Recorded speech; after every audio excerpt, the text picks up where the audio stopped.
La luz que siguió al arriero. Me llamo Secundino. Tengo 68 años y fui arriero en las quebradas del norte salteño durante más de 30. No el arriero de postal ni el que uno imagina cuando escucha la palabra, con paisaje hermoso y tiempo suficiente. El arriero real, el que sale en la madrugada con cualquier tiempo. El que cruza quebradas de noche porque los tiempos del trabajo no siempre coinciden con la luz del sol y porque en esa zona del norte los caminos entre parajes son los que son y no siempre hay alternativa al paso nocturno. Conozco las quebradas del norte salteño de una manera que no se aprende en ningún libro. Las conozco de haberlas cruzado en todas las condiciones posibles, de saber qué sonido hace el viento en cada tramo según de donde venga, de saber qué sectores se vuelven traicioneros con la lluvia y cuáles no. Ese conocimiento lo fui acumulando en 30 años sin que nadie me lo enseñara formalmente. Lo que aprendí sobre la luz mala no lo aprendí en los libros tampoco. Lo aprendí esa noche en la quebrada. Tenía unos 35 años cuando ocurrió. Era octubre, que en esa zona del norte salteño es el mes donde el verano empieza a instalarse y donde las tormentas de la tarde pueden ser violentas, pero donde las noches, cuando no llueve, tienen esa claridad específica que da el aire de altura cuando está limpio. Esa noche no había luna, pero el cielo despejado y la altura hacían que las estrellas dieran suficiente luz para caminar sin linterna en los tramos abiertos de la quebrada. Los tramos cerrados, donde las paredes de roca se juntaban y la luz del cielo no llegaba, esos sí los caminaba con la linterna. Iba solo con 3 mulas cargadas. El recorrido era uno que había hecho muchas veces, de un paraje a otro por una quebrada que en sus partes más estrechas podía ser complicada pero que yo conocía de memoria. Llevaba unas 2 horas de marcha cuando vi la luz. Apareció a mi izquierda. No de repente, como si alguien hubiera encendido algo. Gradualmente, de la manera en que aparece algo que estaba más lejos y que se fue acercando hasta que la distancia lo hizo visible. Una luz de un color que en ese momento no supe describir bien y que después, en conversaciones con los más viejos de la zona, aprendí que es una de las características de la luz mala que más se menciona.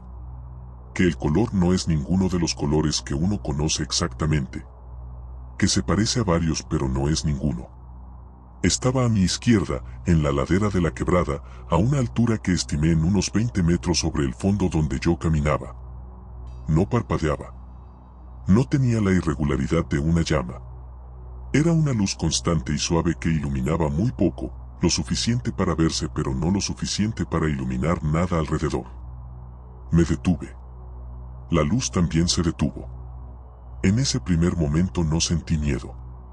Sentí esa atención específica que uno desarrolla en el trabajo de campo ante cualquier elemento nuevo en el ambiente, la evaluación rápida de qué es lo que tiene delante y si requiere alguna acción. La luz no correspondía a ninguna fuente que yo pudiera identificar de inmediato. No era una linterna porque una linterna proyecta unas hacia afuera y lo que yo veía era una luz que parecía contener su propia iluminación sin proyectarla. No era ningún animal cuyos ojos brillaran de esa manera porque los ojos de los animales reflejan la luz pero no la producen y no había ninguna fuente de luz que la luz estuviera reflejando. No era fuego porque el fuego se mueve con el movimiento del aire y esa luz no tenía esa inestabilidad. Volví a caminar. La luz también empezó a moverse. Al mismo ritmo que yo. A la misma distancia que antes. Desde el costado izquierdo, a esos 20 metros de altura sobre la ladera. Así estuvimos durante más de una hora. Yo caminando por el fondo de la quebrada con mis 3 mulas y la luz moviéndose en paralelo por la ladera izquierda, manteniéndose siempre a la misma distancia relativa. Siempre a la misma altura aproximada sobre el terreno donde yo caminaba. Verifiqué varias veces que lo que describí antes fuera consistente. Me detuve en 3 oportunidades distintas durante esa hora. Las 3 veces la luz se detuvo también. Las 3 veces cuando reanudé la marcha la luz reanudó la suya. Las mulas estaban inquietas. No al nivel de pánico que los animales tienen ante los predadores. Una inquietud diferente, más parecida a la incomodidad sostenida de animales que perciben algo que no conocen y que no saben cómo clasificar. Siguieron caminando porque yo las llevaba y porque en 30 años de arriero las mías aprendieron a seguir cuando yo sigo aunque hubiera razones para no hacerlo. Pero esa inquietud estuvo presente durante toda la hora. Hay algo que ocurrió en esa hora que no es fácil de describir sin que suene a algo que no quiero que suene. No tuve miedo de la luz. Eso debería haberme parecido raro en ese momento y no me pareció raro. Había algo en esa luz, en la manera en que se comportaba, que no generaba la señal de peligro que uno espera ante lo desconocido. Generaba otra cosa más parecida a la sensación de ser acompañado. No de manera cómoda exactamente, pero tampoco de manera amenazante. Como cuando uno camina de noche y sabe que hay alguien en la oscuridad que también camina pero que no se acerca ni se aleja sino que simplemente está ahí, en paralelo, sin ninguna intención explícita visible. Eso fue lo que la luz me dio durante esa hora en la quebrada. La sensación de no estar solo en ese camino. Llegué al paraje de destino cerca de las 3 de la mañana. Cuando el camino de la quebrada terminó y empezó el área del paraje, con las primeras construcciones visibles y las luces de las casas que en esa hora eran mínimas pero presentes, me giré hacia la ladera izquierda. La luz estaba en el borde de la quebrada. No había entrado al área del paraje. Se había quedado en el límite exacto donde la quebrada cedía al espacio más abierto donde estaban las construcciones. La observé durante un momento desde donde estaba. Después la luz se apagó. No gradualmente. De la misma manera en que se apaga algo cuando alguien lo apaga. Un momento estaba y el siguiente no estaba. No dormí esa noche. No porque el miedo me lo impidiera, sino porque había algo en lo que había vivido que requería procesamiento antes de que el cuerpo pudiera descansar. A la mañana siguiente, antes de hacer cualquier otra cosa, fui a hablar con don Fortunato. Don Fortunato era el hombre mayor del paraje al que la gente acudía cuando había algo que necesitaba ser entendido de maneras que el conocimiento ordinario no alcanzaba. Tenía más de 80 años y conocía esa zona de las quebradas salteñas de una manera que ya no era frecuente encontrar porque la gente que aprendía el campo de esa manera ya no abundaba. Le conté lo que había visto. La luz, el comportamiento, la hora en que había desaparecido al borde del paraje. Me escuchó con la atención de alguien que está recibiendo información que encaja en algo que ya tenía. Cuando terminé me hizo una sola pregunta. Me preguntó si la luz había estado a mi costado o adelante de mí. Le dije que al costado. Que nunca había estado adelante. Asintió con una expresión que tenía alivio en ella. Me dijo que había tenido suerte. Le pregunté de qué tipo de suerte. Me dijo que la luz mala en esa zona de las quebradas tenía dos comportamientos que la gente del lugar aprendía a distinguir. Que cuando iba adelante de quien caminaba, lo precedía, era una señal que en la tradición de la zona se interpretaba como que llevaba a quien la seguía a un lugar donde no debería ir. Que los arrieros y caminantes que habían seguido a la luz mala cuando les iba adelante habían tenido distintos tipos de problemas, desde perderse en quebradas que conocían hasta no llegar nunca a su destino.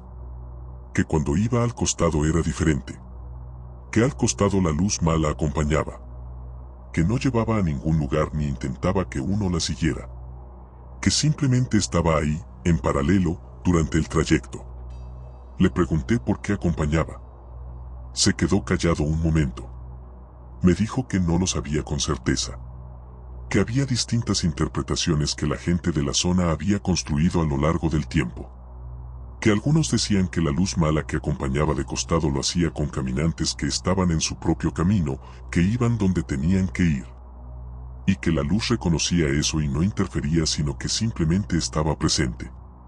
Que otros decían que ciertas quebradas tenían presencias que tomaban la forma de la luz mala y que en ciertas noches esas presencias salían a caminar de la misma manera en que uno salía a caminar. Y que encontrar a alguien en el camino no cambiaba su recorrido sino que simplemente coincidían por un tramo. Que ninguna de las dos interpretaciones era completamente satisfactoria pero que las dos tenían algo de verdad en ellas. Seguí siendo arriero durante muchos años después de esa noche. Crucé esa quebrada decenas de veces más. En algunas de esas veces, de noche, vi luces en las laderas que en otros momentos no hubiera podido clasificar pero que después de esa conversación con don Fortunato tenía una manera de leer. Verificaba siempre lo mismo. Si estaba adelante o al costado. Las que estaban al costado las dejaba estar y seguía caminando con la misma calma relativa con que había caminado esa primera noche. Las que estaban adelante, en los 2 o 3 casos en que ocurrió, me hicieron tomar la decisión de parar y esperar hasta que desaparecieran antes de continuar. Don Fortunato me había dicho que no había que seguir a la que iba adelante. Y en 30 años de arriero aprendí que los consejos de los que saben el campo de verdad no se cuestionan. Se siguen. Que para eso existen. El campamento de los geólogos. Me llamo Marcelo. Tengo 51 años y soy geólogo. Trabajo para una empresa de exploración minera desde hace 20 años y antes de eso hice trabajo de campo académico durante casi una década. En ese tiempo acumulé experiencia en distintas zonas del país, pero la precordillera mendocina es el área donde más horas de campo tengo y donde mejor conozco el terreno en todos sus aspectos, geológicos, climáticos y de acceso. Cuento esto porque es el contexto que hace que lo que voy a describir sea lo que es. No la experiencia de alguien que no conoce el campo de altura ni los fenómenos que produce.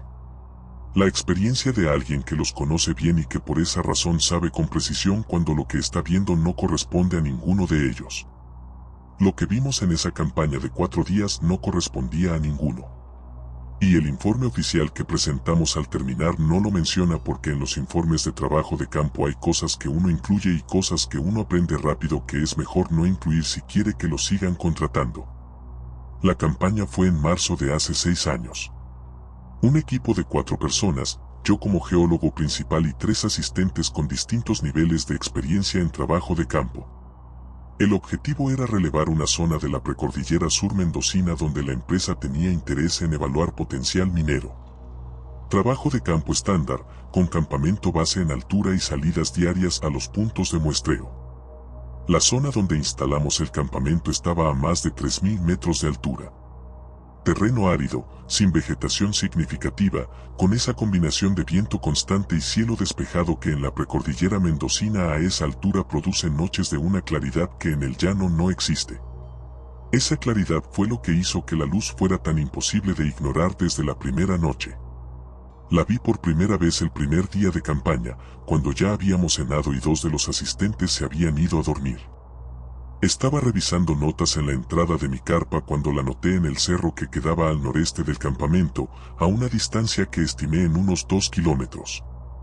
Una luz que se desplazaba por la ladera del cerro con un movimiento que no correspondía a ninguna fuente que yo pudiera identificar de inmediato.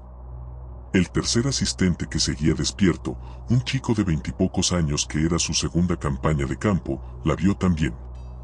Me preguntó qué era. Le dije que no lo sabía todavía. Le dije las primeras hipótesis que uno baraja ante una luz inexplicable en la precordillera. Gases de origen volcánico que se inflaman en contacto con el aire, fenómeno conocido pero infrecuente en esa zona específica.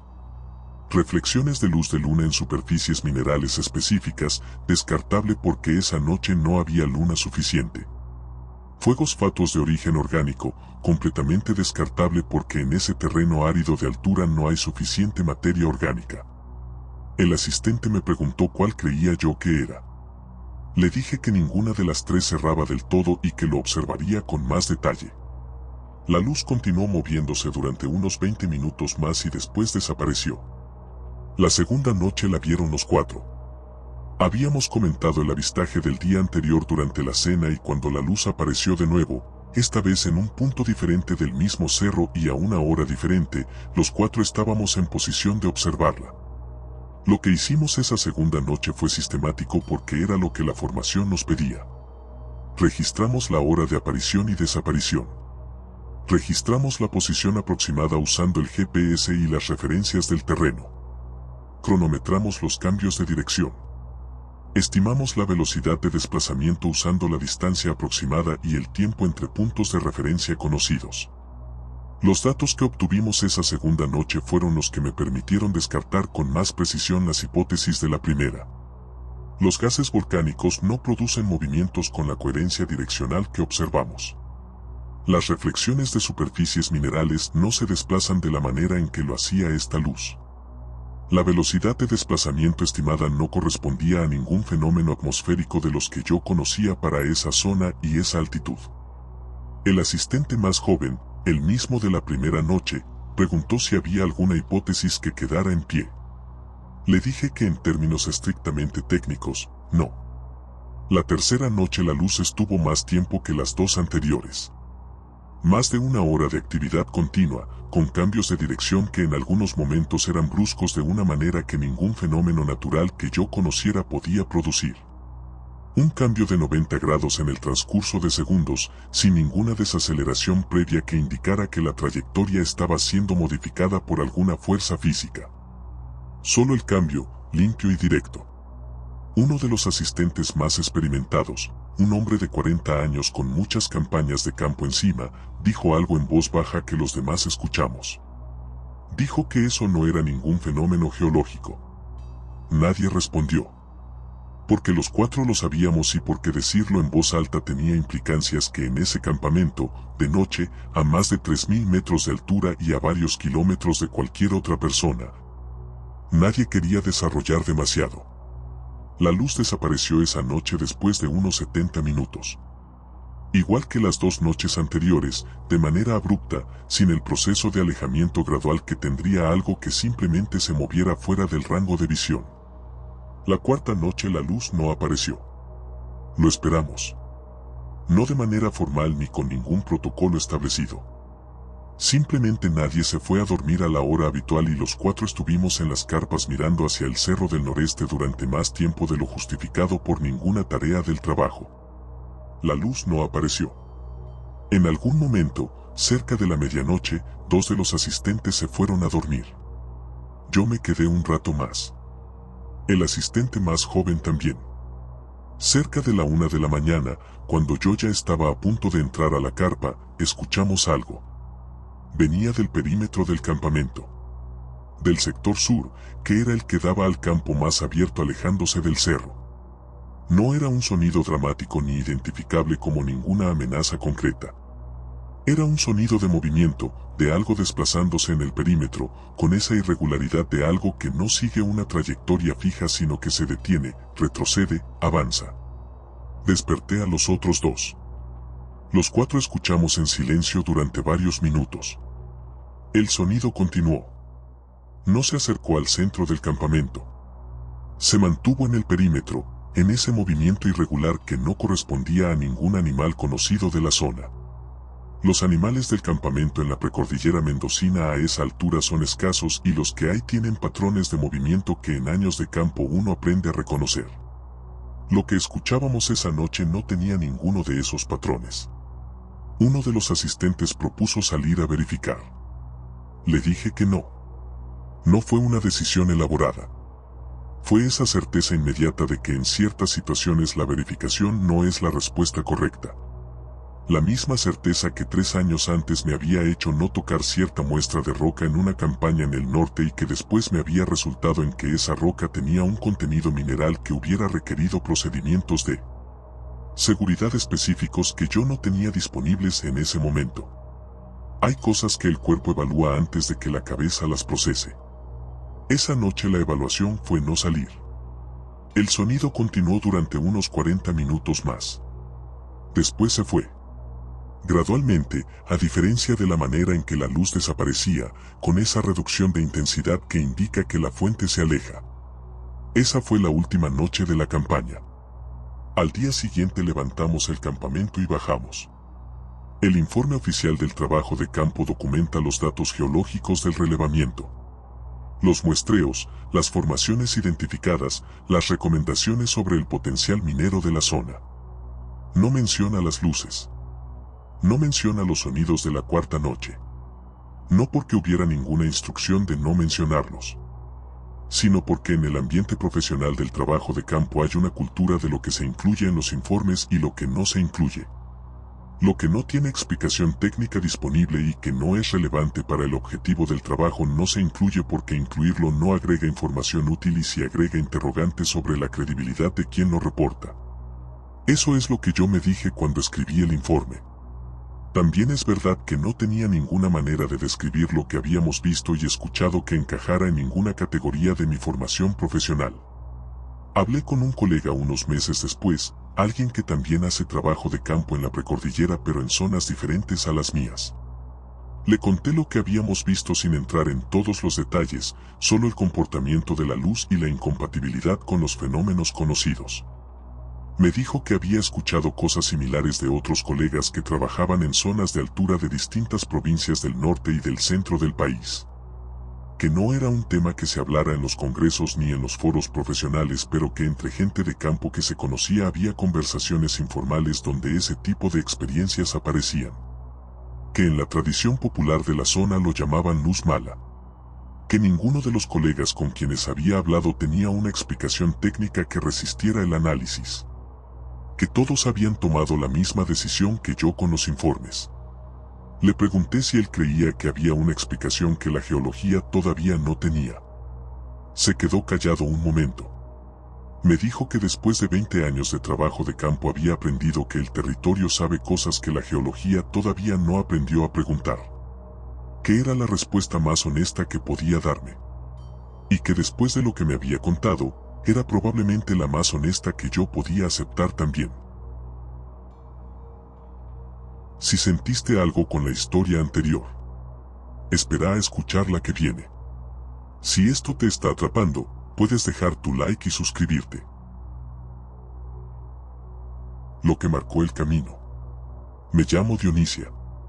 Tengo 64 años y nací en un paraje del interior santiagueño donde viví hasta los 32, cuando me mudé a la ciudad por razones de trabajo y de familia que no vienen al caso. Volví varias veces desde entonces y sigo considerando ese paraje como el lugar donde está la parte más profunda de lo que soy, aunque ya no viva ahí. Lo que voy a contar lo viví a los 19 años y lo guardo desde entonces con ese cuidado específico que uno le da a las experiencias que cambiaron algo de manera permanente. No algo dramático necesariamente. A veces lo que cambia es más silencioso que eso. Es la manera en que uno mira ciertas cosas. La manera en que uno escucha a los más viejos cuando hablan de las cosas del campo. Eso fue lo que cambió en mí después de esa noche. La manera en que escuchaba. El camino del que voy a hablar era uno de los 3 caminos que salían del paraje hacia el campo abierto. No el principal, que iba hacia la ruta provincial, sino uno secundario que cruzaba un sector de monte bajo y llegaba hasta las propiedades de algunos vecinos que vivían más alejados del centro del paraje. Era un camino que de día no tenía nada de particular. Lo usaban habitualmente los que tenían que ir a esas propiedades y en condiciones normales era un camino como los demás de la zona. De noche era diferente. No por el terreno ni por ninguna condición física que lo hiciera más difícil. Por la luz mala. La luz mala en ese camino era conocida por todos los habitantes del paraje de la misma manera en que eran conocidas otras características del lugar. Sin que nadie la hubiera descubierto de manera formal ni anunciado de manera oficial. Simplemente formaba parte del conocimiento colectivo de ese lugar que cada generación transmitía a la siguiente como parte de la educación informal del campo. Yo la escuché mencionada por primera vez de mi abuela cuando tenía unos 8 años. Me dijo que ese camino de noche no se usaba. Que había una luz que aparecía ahí y que no convenía seguirla. No me explicó más y yo no pregunté más porque con 8 años la instrucción de una abuela era suficiente sin necesitar razones adicionales. Con los años fui juntando más información de distintas fuentes. De conversaciones de adultos que escuchaba sin ser invitada, de preguntas que con más edad pude hacerle a personas del paraje. Lo que junté era consistente en lo esencial. La luz aparecía siempre en el mismo punto del camino, a unos 400 metros del borde del paraje donde el camino se adentraba en el monte bajo. Aparecía en distintas épocas del año y en distintas condiciones de luna. Siempre en el mismo punto, siempre moviéndose en la misma dirección, hacia el interior del monte y no hacia el paraje. Y siempre se detenía en el mismo punto antes de desaparecer. Ese punto donde se detenía era el que los más viejos del paraje identificaban como el lugar donde había algo enterrado. Nadie me dijo exactamente qué era lo que estaba enterrado. No porque fuera un secreto que alguien guardara conscientemente, sino porque hay cosas que en ciertos lugares la gente no nombra con precisión por razones que tienen que ver con el respeto a lo que no se entiende completamente. Nombrar algo con demasiada precisión a veces equivale a convocarlo de maneras que uno no puede controlar. Lo que sí me dijeron era que en ese tipo de camino, con ese tipo de luz, la tradición santiagueña asociaba la aparición con la presencia de algo bajo la tierra que de alguna manera la luz señalaba. No siempre un tesoro en el sentido literal. A veces algo de otro tipo cuya naturaleza exacta variaba según quien lo contara. Que la luz mala que volvía siempre al mismo punto no era una luz mala errante sino una luz mala que custodiaba. Que había una diferencia entre las dos que los más viejos de la zona distinguían con precisión aunque no siempre la explicaran de manera que los más jóvenes pudieran entenderla completamente. Tenía 19 años cuando fui. No voy a construir una explicación elaborada de por qué lo hice porque no la hay. Tenía 19 años, estaba en ese periodo de la vida donde las advertencias de los mayores producen más curiosidad que precaución. Y una noche de julio en que no había dormido bien por razones que no recuerdo salí de la casa y fui al camino. Fui sola. Llegué al punto del camino donde la luz aparecía habitualmente y esperé. No tuve que esperar mucho. La luz apareció exactamente donde los más viejos habían dicho que aparecía. En ese punto del camino, a unos 400 metros del borde del paraje, donde el monte bajo empezaba a cerrarse. La vi con la claridad de alguien que la estaba buscando y que no tenía la distorsión del miedo porque el miedo todavía no había llegado. Era una luz de un color que sigo sin poder describir con precisión. No blanca, no amarilla, no azul. Algo que tenía elementos de los tres sin ser ninguno. Empezó a moverse en la dirección que habían descrito. Hacia el interior del monte, lentamente, con esa regularidad que la distinguía de cualquier cosa producida por el viento o por algún animal. La seguí. Lo que hizo que me detuviera en algún punto del trayecto no fue ninguna señal externa. Fue algo interno que en ese momento no supe nombrar y que con los años aprendí a reconocer como la señal que el cuerpo da cuando uno está a punto de hacer algo que no debería hacer y que todavía está a tiempo de no hacer. Me detuve. La luz siguió moviéndose. La observé desde donde estaba. Se detuvo en un punto del monte, a unos 20 metros de donde yo había parado, en un pequeño claro entre los arbustos. Duró varios minutos en ese punto. Después desapareció de la misma manera en que había aparecido. Sin proceso. Un momento estaba y el siguiente no. Fui hasta el punto donde la luz había estado detenida. Eso es lo que hice. No lo que debería haber hecho, que era dar vuelta y volver al paraje. Fui hasta donde la luz había estado. El suelo en ese punto era tierra suelta, de la que en el monte santiagueño a veces indica remoción reciente o algo debajo que altera la composición del suelo de la superficie. Toqué el suelo con la mano. La tierra cedió más de lo que debería ceder en ese tipo de terreno. Excavé con las manos. No profundo. Apenas suficiente. Lo que encontré no lo voy a describir en detalle.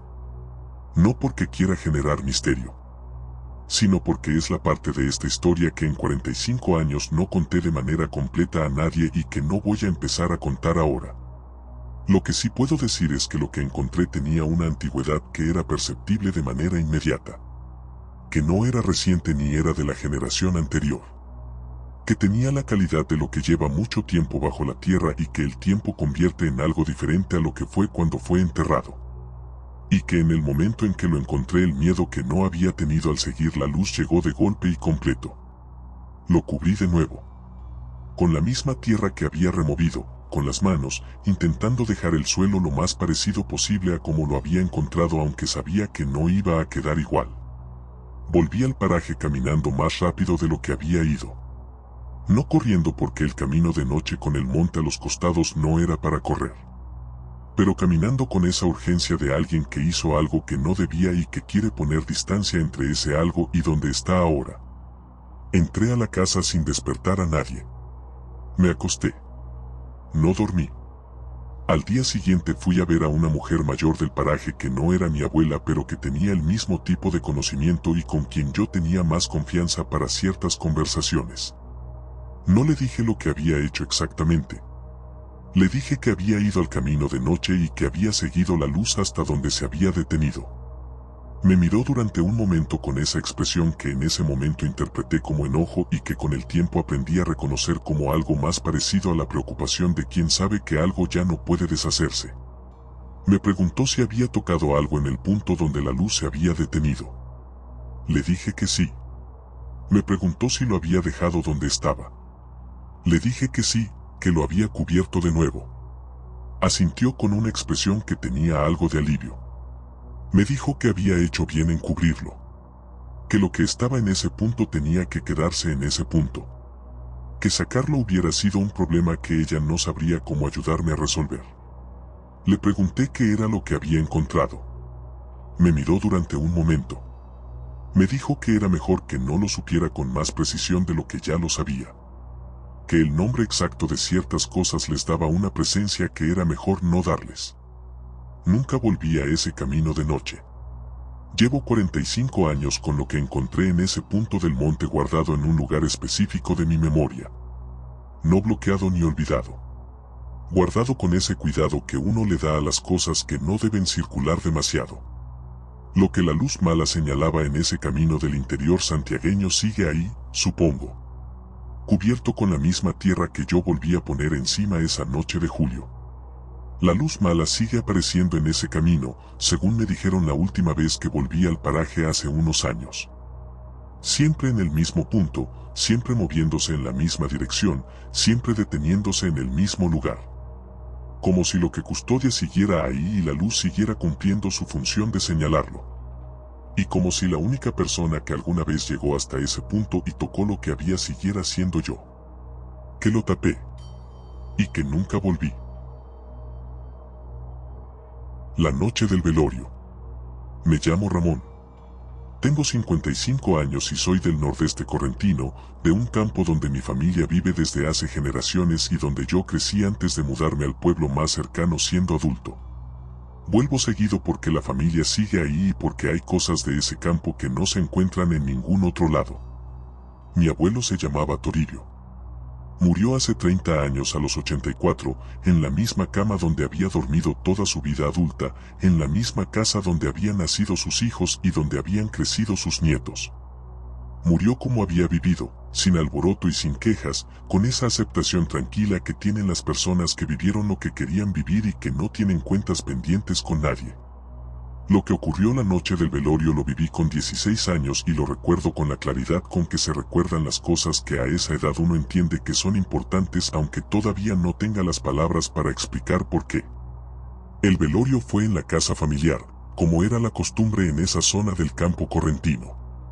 Llegó gente desde el primer momento, vecinos del paraje, familiares de distintos puntos de la provincia, personas que habían conocido a mi abuelo en distintas épocas de su vida.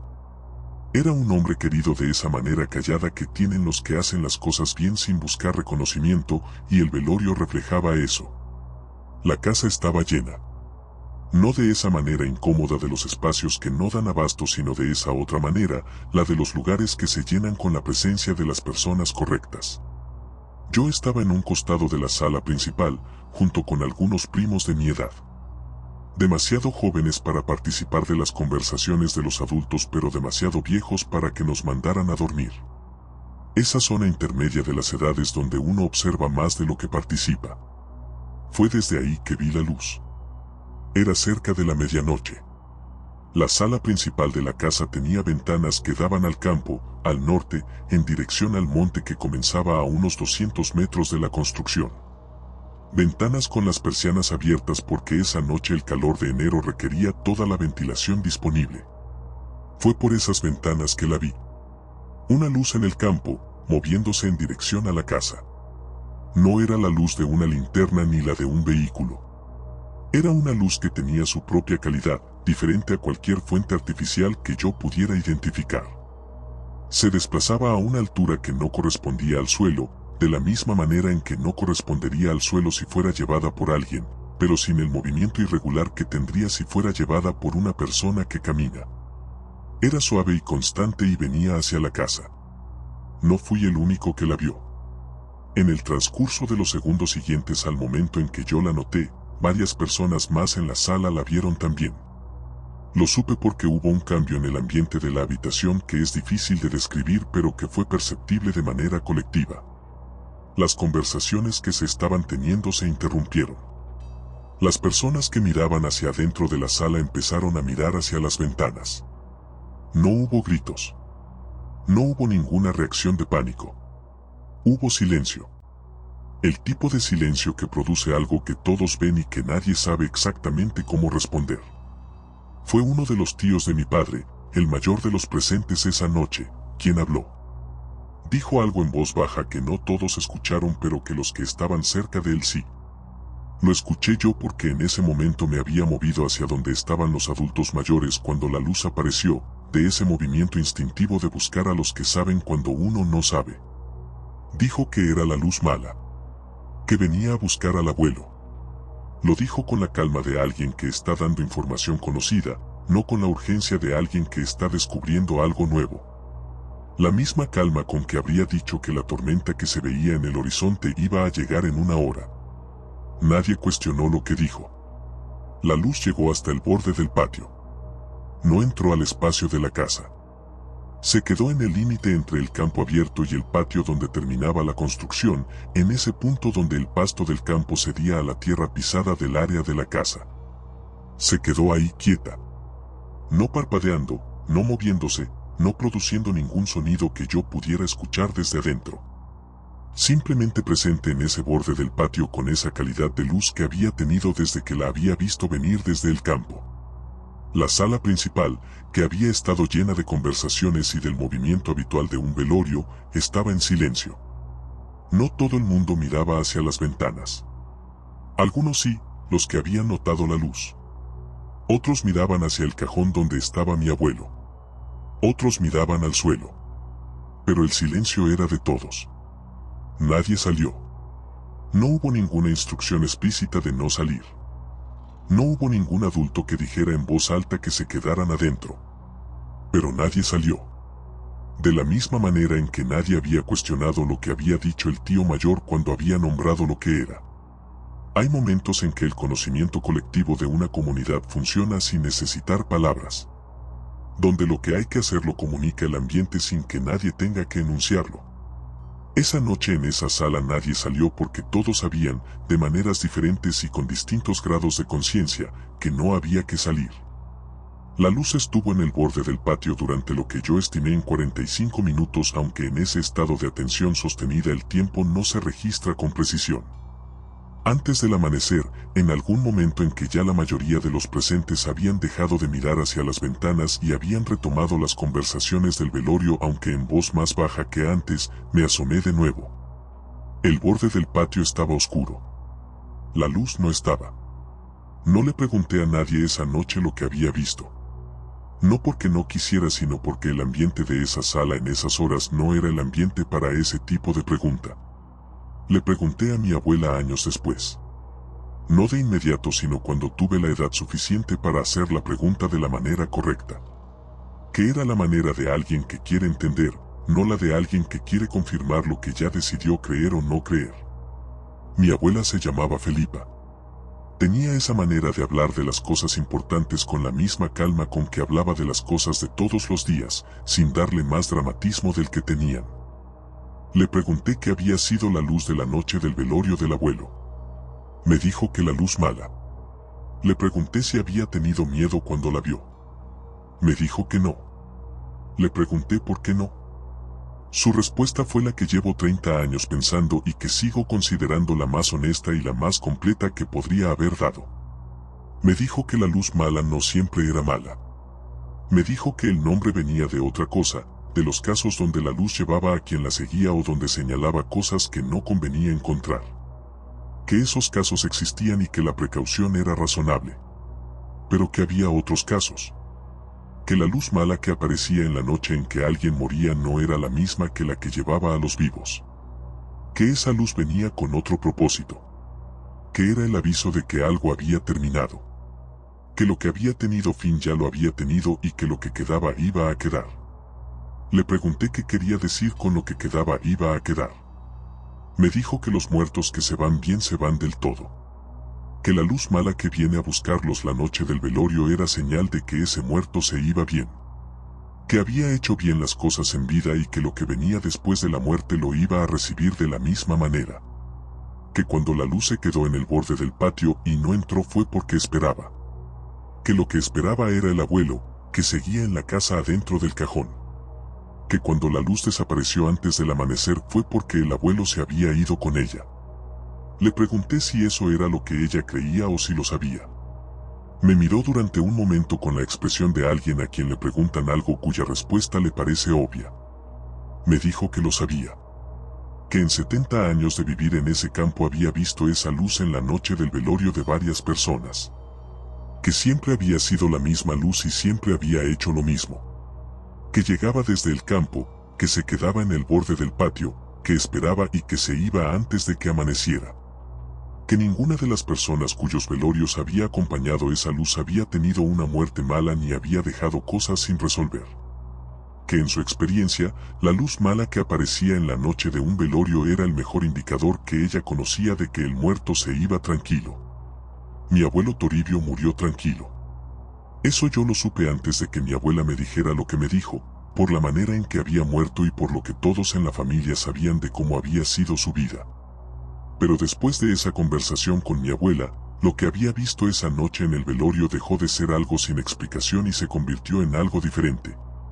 En una confirmación de que el hombre que había sido mi abuelo era el tipo de hombre que la luz mala venía a buscar de esa manera. Llegando desde el campo que él había trabajado toda su vida. Esperando en el borde del patio de la casa donde había vivido.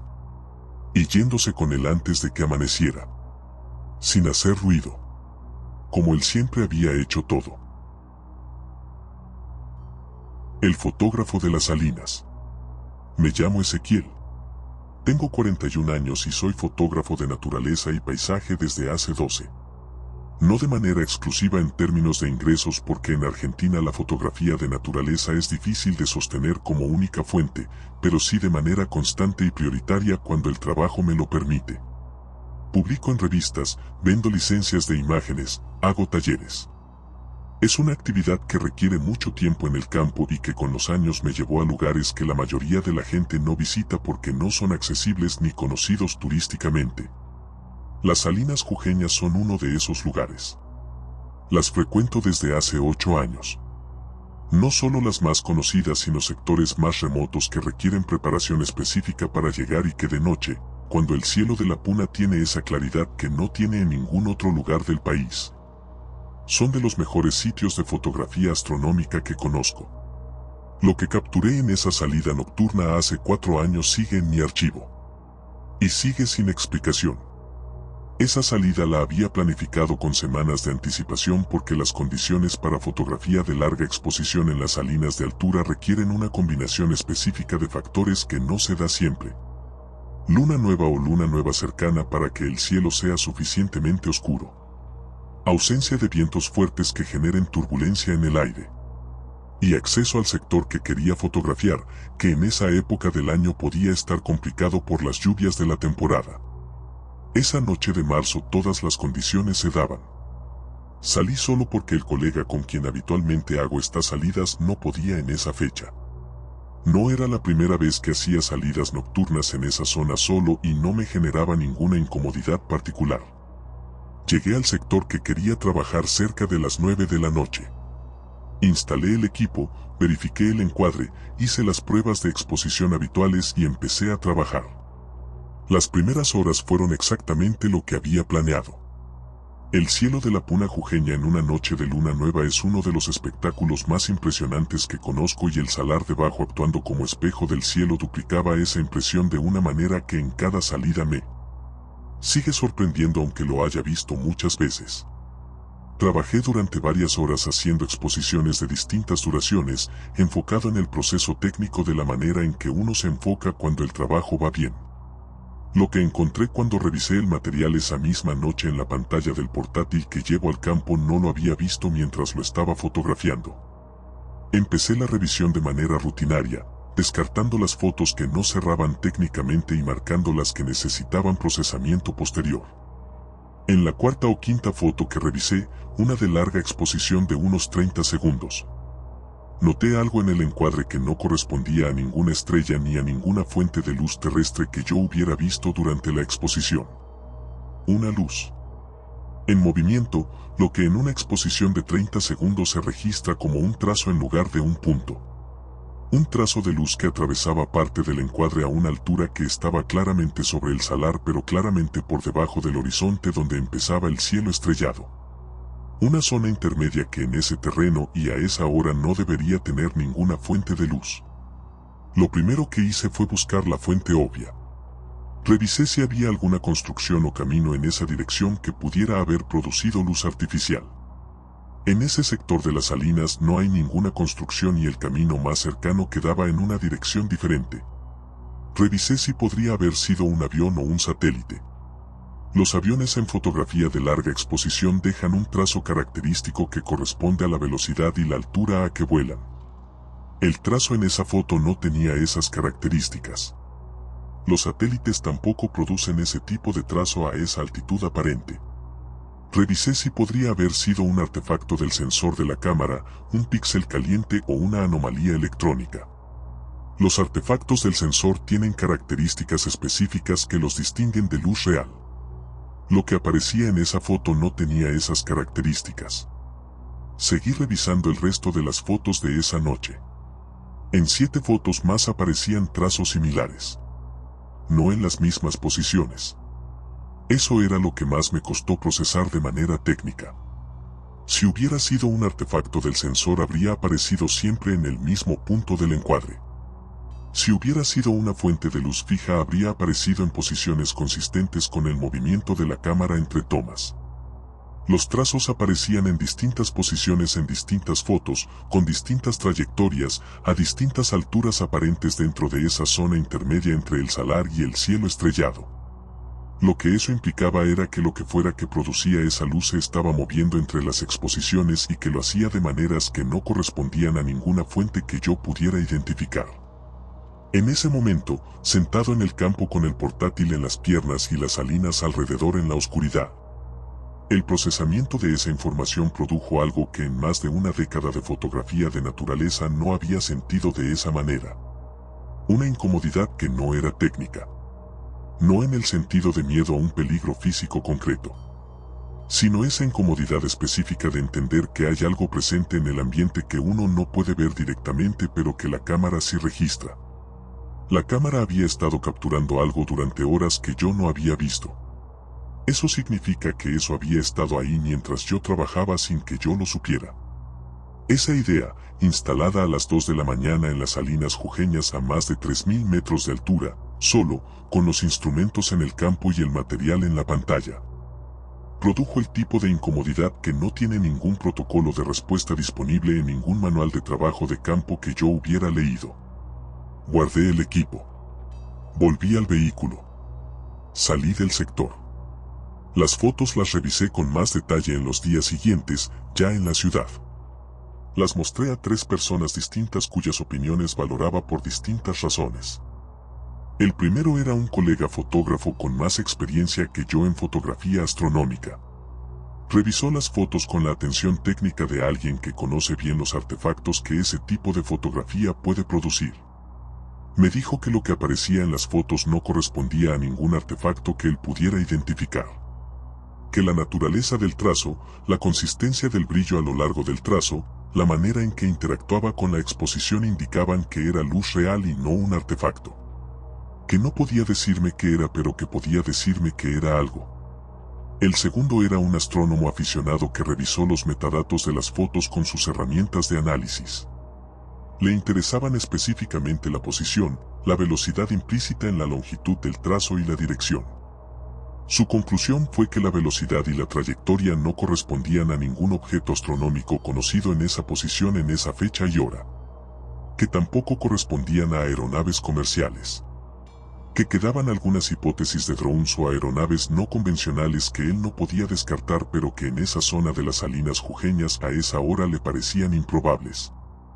El tercero era una persona que conoce la zona de las Salinas Jujeñas de haberla frecuentado durante años y que tiene un conocimiento de las tradiciones de la zona que los otros dos no tenían. Las miró durante un rato. Después me preguntó si había sentido algo esa noche mientras trabajaba. Le dije que no, que había notado las luces recién cuando revisé el material. Me dijo que eso era lo interesante, que lo que yo había fotografiado sin verlo tenía una relación específica con ese tipo de salinas de altura en esa zona. Que en la tradición de los pobladores de la Puna Jujeña había una presencia asociada a los salares que se manifestaba de maneras que incluían la luz. Que él mismo había visto luces en esa zona en varias ocasiones aunque nunca había podido fotografiarlas. Que el hecho de que yo las hubiera fotografiado sin verlas le decía algo que él interpretaba como que la presencia había estado ahí y que había decidido no hacerse visible de manera directa pero que tampoco había evitado ser registrada. Que eso en sí mismo le parecía una comunicación. Aunque no podría decir de qué exactamente. Las fotos siguen en mi archivo. No las publiqué ni las mostré más allá de esas 3 personas. No porque no quisiera, sino porque la conversación que generarían no es la que me interesa tener. Las fotos van a ser interpretadas de 1000 maneras distintas por personas con distintos marcos de referencia y ninguna de esas interpretaciones va a agregar nada a lo que yo ya sé sobre ellas. Que en esa noche en las salinas de altura había algo que se movía entre el salar y el cielo. Que la cámara lo vio y yo no. Que eso significa que durante las horas que trabajé en ese lugar no estaba solo aunque lo creyera. Desde esa noche hago las salidas nocturnas de fotografía de A2. No porque la luz me haya hecho nada. En ningún momento de esa noche, mientras trabajaba sin saber que algo se desplazaba en mi campo fotográfico, ocurrió nada que me afectara de ninguna manera concreta. Sino por lo que entendí cuando vi las fotos. Que hay cosas que la cámara registra que el ojo no ve. Que en ciertas zonas de la Puna Jujeña de noche esas cosas están presentes de maneras que no son amenazantes pero que tampoco son neutras. Y que hay una diferencia entre estar solo en un lugar donde no hay nadie y estar solo en un lugar donde hay algo que la cámara va a registrar y que uno no va a ver hasta que llegue a la ciudad y abra el archivo. Esa diferencia es la que hace que prefiera tener compañía. No para protegerme de nada concreto, sino porque hay cosas que es mejor no estar mirando solo. Aunque no sepas que las estás mirando. Esto es Horror Code y aún queda mucho por contar.